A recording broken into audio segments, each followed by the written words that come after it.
Hello বন্ধু, আমি পিয়ালি। তোমরা দেখছো পিয়ালি কিচেন হাব। আজকে আমাদের রেসিপি গোটা চচ্চড়ি। এই রেসিপি এইভাবে বানিয়ে দেখুন, দুর্দান্ত খেতে লাগবে। এই রেসিপি বানাতে কমপক্ষে 9 রকম সবজি তোমাকে দিতেই হবে। এছাড়াও সজনে ফুল, কুল এবং তরকা কড়াই তোমাকে এতে দিতেই হবে। যত খুশি বেশি সবজি দেওয়া যেতে পারে। বন্ধুরা, যেহেতু আজকে আমাদের রেসিপি গোটা চচ্চড়ি, তাই সবজিগুলো কাটা দেখালাম না, সবই প্রায় গোটা গোটা দেওয়া হয়েছে।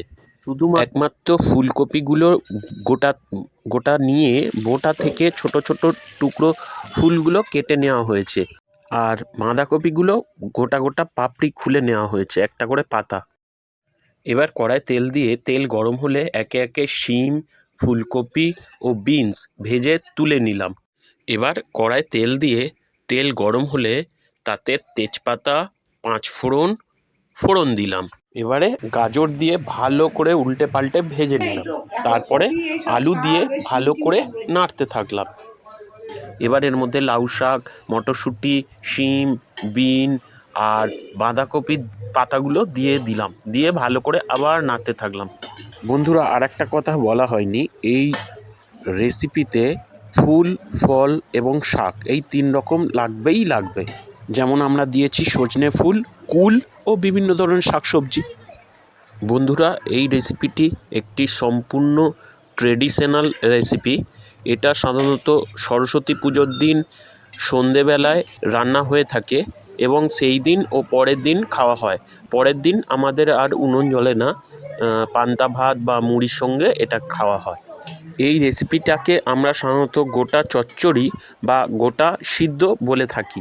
যেহেতু এই চচ্চড়িটা একটু পরিমাণে বেশিই হয়, কেননা আগের দিন রাত্রে এবং পরের দিন খাওয়া হবে সারা দিন ধরে, ওই জন্য একটু বেশি পরিমাণেই করা হয়। এবার বন্ধু দেখুন, আবার একটা কড়া বসিয়ে কড়ায় তেল দিয়ে তাতে 5 ফোড়ন দিয়ে এবার এর মধ্যে শীষ পালং কেটে দেওয়া হলো। আপনারা বলতেই পারেন যে গোটা চচ্চড়ি কেন কেটে পালং দেওয়া হলো, কেননা শীষ পালং তো খুব বড় হয় এবং মোটা মোটা হয়, ওই জন্যই বড় বড় করে কাটা হয়, অন্তত 3 ইঞ্চি এরকম হবে। এবার পালং শাকগুলো মোটামুটি সিদ্ধ হয়ে এলে আগে থেকে যেসব সবজিগুলো আমরা সিদ্ধ করে নিয়েছিলাম অন্য কড়ায়, এবার এটাকে একটা বড় কড়ায় সব একসঙ্গে দিয়ে দিলাম। দিয়ে এর ওপর পরিমাণ মতন চিনি, যেহেতু নিরামিষ তরকারি ওই জন্য পরিমাণ মতন একটু চিনি দিতে হয়, আর স্বাদ মতন নুন দিয়ে ভালো করে নাড়াতে থাকলাম। দেখুন, ঠিক এইভাবে উল্টে পাল্টে ধীরে সুস্থে ভালোভাবে সুন্দর করে মাখিয়ে নিলাম। পুরো সবজিটার মধ্যেই নুন আর চিনি পুরো ভালোভাবে মাখিয়ে নিলাম। বন্ধুরা, আজকের এই রেসিপিটা আমার মাই রান্না করেছে, আর আমার মিসেস সম্পূর্ণ জোগাড় দিয়ে গেছে। বন্ধুরা, অনেক দিন পরে মায়ের হাতের রান্না খাওয়া হবে, দেখা যাক কেমন টেস্ট হয়। আশা করি দুর্দান্ত খেতে হবে এই রেসিপিটা। বন্ধুরা, আপনারাও বাড়িতে এইভাবে এই রেসিপি বানিয়ে দেখবেন, কেমন খেতে লাগে অবশ্যই কমেন্ট করে জানাবেন। এবং এটি একটি ট্রেডিশনাল রেসিপি, অবশ্যই সেটি খেয়াল রাখবেন। এবার দেখুন, আগে থেকে ভেজে রাখা ফুলকপির টুকরোগুলো এর মধ্যে দিয়ে ফের ভালো করে নাড়িয়ে সব সবজির সঙ্গে মিশিয়ে দিলাম। সব সবজি একত্রে মিশিয়ে দিলাম, মেশাতে থাকলাম আর ভালো করে উল্টে পাল্টে নাড়াতে থাকলাম।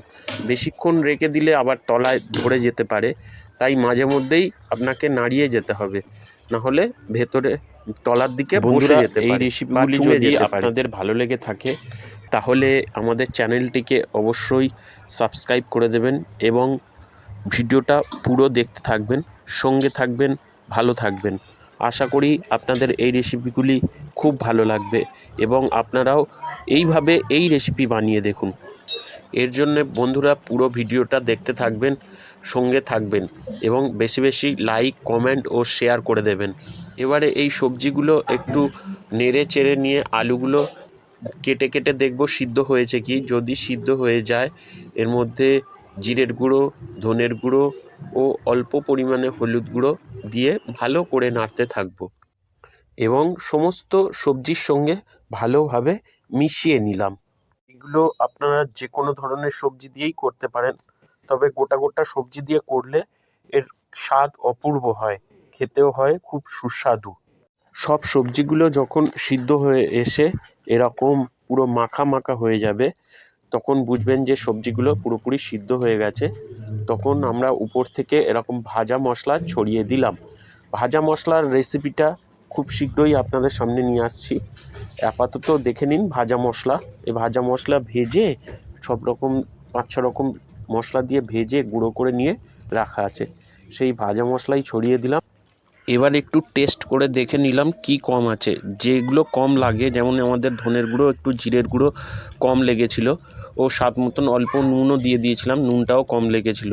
এখানে যেটা যেটা যে পরিমাণ লাগে আপনারা দিয়ে দেবেন স্বাদ মতন, দিয়ে নেড়ে চেড়ে উপর থেকে গরম মশলা ছড়িয়ে নামিয়ে নিলাম।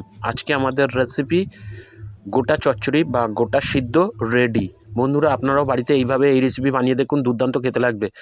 আর যদি এই রেসিপিগুলো ভালো লাগে আমাদের চ্যানেলটিকে সাবস্ক্রাইব করে নেবেন।